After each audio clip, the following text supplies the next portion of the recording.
자, 우리가 이제 부동산 공법이라는 과목을 여러분들이 이제 학습을 하시게 되는데요. 먼저 부동산 공법을 배우는 과정에 법규범의 체계에 대한 내용을 간략하게 말씀 좀 드리겠습니다. 여러분들이 그 각종 규범이라고 하는 것은 약속을 말하는 거죠. 그래서 생활규범이라든지 도덕규범, 종교규범도 있고, 그 다음 법규범이라는 게 있게 되는 거죠. 그래서 법규범은 다른 규범과 달리 위반을 했을 때 공적으로, 즉 강제적 제재가 가해지는 것들을 보통 이제 법규범 그렇게 말합니다. 근데 우리가 이제 형식을 이렇게 한번 나눠서 한번 말씀드려 볼게요. 국가규범이라는 게 있고, 그 다음에 지자체 규범 이렇게 나눠볼 수가 있습니다. 국가규범이라는 것은 법률을 적용하는 대상은 대한민국 전국토를 대상으로 전국토에 거주하고 계시는 모든 국민을 대상으로 적용하는 걸 국가규범이다라고 칭하고, 지자체 규범이라고 하는 것은 어떤 특정 지역 안에 거주하는 그 지역 주민만을 대상으로 하는 규제를 지자체 규범이다 이렇게 표현해 볼 수가 있다는 거죠. 그러면서 모든 법률에 있어서의 최상위 규범이 헌법이라고 그러죠. 그래서 헌법이라고 하는 것은 국민이 재정의 주체가 되고, 그러고 나서 이제 그 내용상으로 봤을 때는 통치 구조와 기본권 보장에 관한 내용을 담고 있구나 이렇게 말하는 거죠. 통치 구조라고 하는 것은 우리 대한민국은 대통령제 국가라고 그러죠. 예를 들어 뭐 영국이나 일본 같은 경우는 의원, 내각제 그렇게 말하는 건데, 삼권 분립 체제로 되어 있는 걸 통치 구조라고 하는 거죠. 그 다음에 이제 기본권 보장에 관한 내용이 선언이 되어 있는데, 우리가 지금 배우는 게 부동산이라는 걸 배웁니다. 움직이지 않는 재산을 칭하여 부동산이라고 칭하는 거죠. 그러면 그 부동산이라고 하는 것 자체는 바로 재산에 관한 내용이에요. 그래서 헌법 제23조에 재산권에 관한 일반 원칙이 선언이 되어 있다는 거죠. 그래서 이제 그 내용을 살펴보시게 되면은 23조량의 재산권 보장, 즉 사유재산 보장 제도가 원칙으로 선언이 되어 있고, 그러면서 이렇게 보장된 재산권이라 하더라도 행사를 함에 있어서는 공공복리 적합성이라고 그러죠.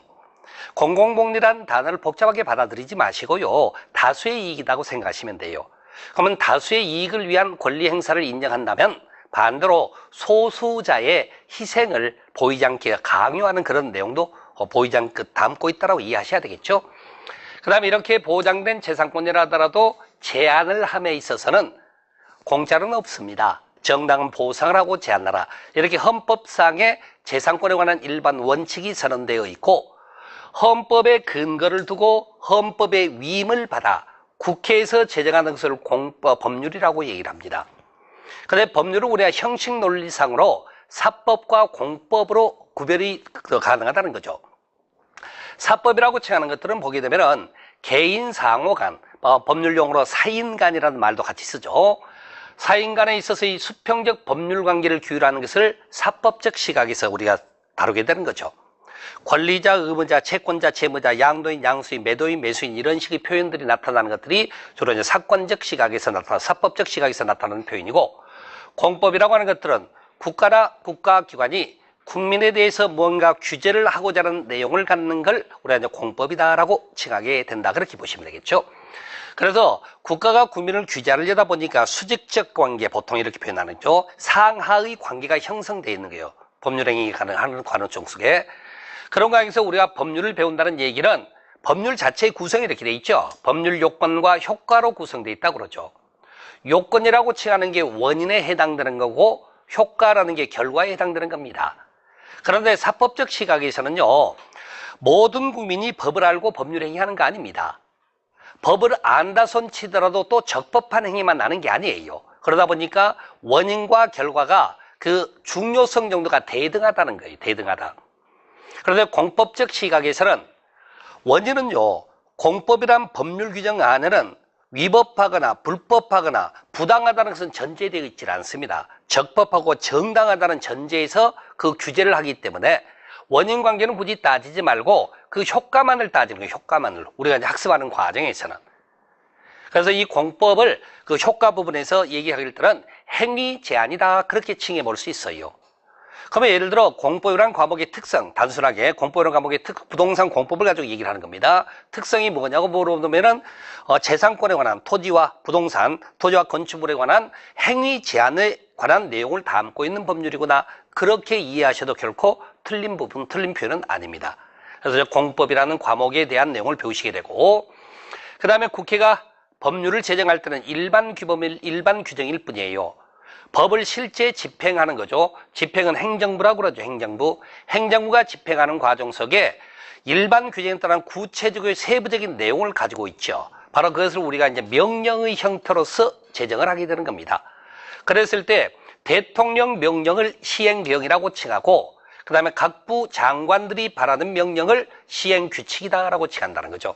그럼 예를 들어 여기 보시렵니까? 국토교통부령, 그런 식으로 표현이 나타나게 된다는 거죠.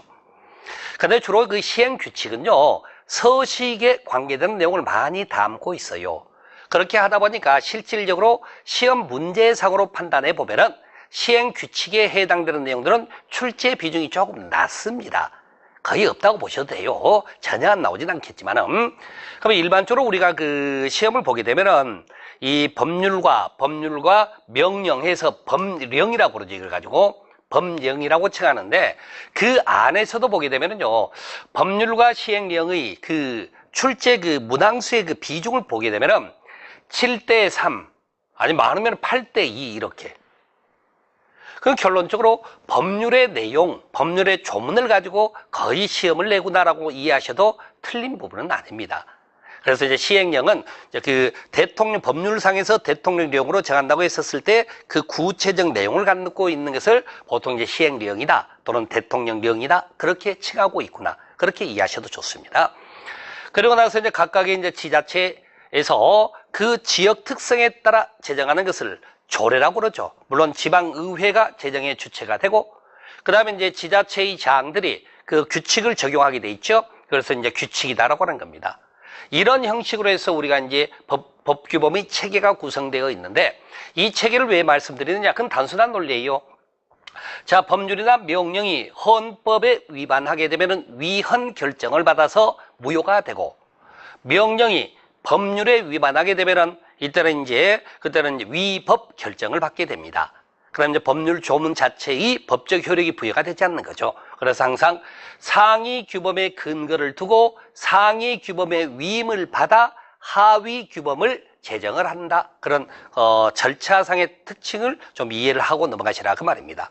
그러면서 우리가 여기 있는 이제 부동산 공법이라는 과목을 여러분이 학습을 하시게 되는 건데요.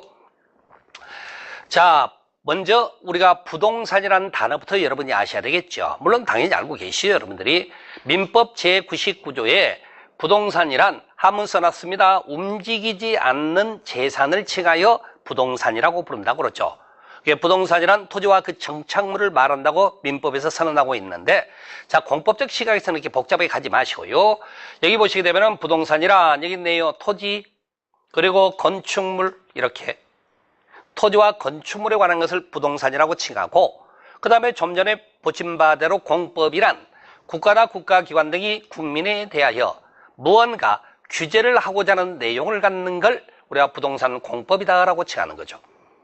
그럼 이걸 붙여서 읽으시면 되겠네요. 여러분들은 토지와 건축물에 관하여 국가가 국민의 재산권에 관한 규제를 담고 있는 것들을 모아서 부동산 공법이라는 과목으로 만들게 됐던 겁니다.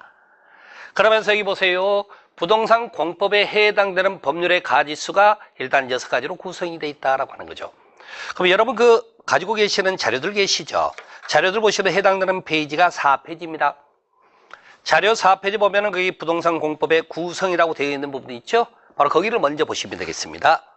거기 보시게 되면 우리가 이제 먼저 6가지 법률을 배우게 되는데, 먼저 법률의 이름 정도는 좀 자연스럽게 말씀 좀 하셔야 되겠죠? 국토의 계획 및 이용에 관한 법률, 그렇게 표현하는 거죠. 두 번째는 도시개발법, 세 번째는 도시 및 주거환경정비법, 네 번째는 건축법, 다섯 번째 주택법, 여섯 번째 농지법에서 이렇게 해서 6가지 법률을 가지고 우리가 부동산 공법이라는 과목에서 여러분이 학습을 한다라고 말씀을 드리게 되는 거죠. 바로 그런 형태에서 이제 6가지 법률을 가지고 시험 공부를 하되, 여기 보시게 되면은요, 여기 있는 숫자의 의미는 각각의 법률마다 출제 문항 수가 정해져 있습니다. 그게 어디에 정해져 있죠? 여러분이 배우시는 중개사법 안에 중개사 시험에 관한 규정에서 이렇게 출제 범위가 정해져 있다고 보시면 돼요. 그래서 30%, 개발법 정비법에서 30%, 건축주택 농지법 40%에서 총 40문제를 출제하게 되어 있는데, 30%이기 때문에 12문제입니다. 예를 들어 개발법, 정비법 12문제가 출제가 되면 돼요. 경우에 따라 여기가 7개, 5개, 반대로 7개, 5개 나와도 관계는 없습니다. 그런데 2008년도에 중개사 시험 제도가 개편이 된 이후에 그 이후로 지금까지 작년까지라고 합시다. 이제 작년까지 이 숫자를 한 번도 어그러짐 없이 이렇게 숫자가 되었다는 얘기죠. 그러면 여러분들이 이제 시험 공부를 한다면 어떻게 할 건지 이렇게 제가 말씀드려 볼까요? 여기 적혀 있는 숫자 중에서 절반을 일단 맞추자고요. 6개, 3개, 3개, 4개, 4개, 하나. 그러면 그게 55점입니다. 그리고 연필 2개 고르세요. 60점. 참 쉽죠? 제가 왜 이렇게 말씀드리냐면은 이게 바로 법률시험 특성을 여러분들이 인정을 하고 보시라는 얘기예요. 여러분 보는 자격증 시험이라는 게 의미가 뭡니까? 어떠한 업무를 처리하는 데 있어서 법률적 지식을 가지고 있는지를 테스트하는 시험을 자격증 시험이라고 하지 않겠습니까? 그러면 작년 수험생에게 물었던 것은 금년 수험생에게 묻지 마라. 그런 법이 세상에 어디 있답니까? 작년 수험생은 작년 수험생이고 금년 수험도 금년 수험생이에요. 금년 수험생을 대상으로 해서 테스트를 해야 되는 거 아니겠습니까? 그러면 작년에 서로 물었더라도 중요성이 큰 거라면 금년에 다시 묻는 겁니다. 그럼 이걸 이렇게 한번 말씀드려 볼게요.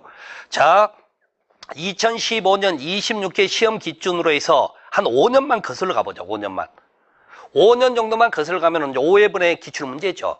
그 5회분 기출문제 내용 중에 내년 시험의 절반 나옵니다. 그게 법률 시험이에요. 지문이 똑같지는 않겠죠. 그렇지만 그 영역은 반드시 그렇게 나오게 되어 있어요.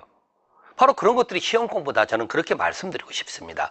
그렇기 때문에 절반의 점수 이상 60점이란 게 결코 우리가 도달할 수 없는 점수다. 그런 생각하지 마세요. 충분히 가능성이 있는 공부를 하신다. 그렇게 생각하는 게 오히려 더 공부의 효율성을 높일 수 있다. 그렇게 말씀을 드려보겠습니다. 이렇게 해서 이제 부동산 공법이라는 구성을 여러분이 말씀을 드렸고요. 여러분들 그 교재를 보시게 되면은요. 교재를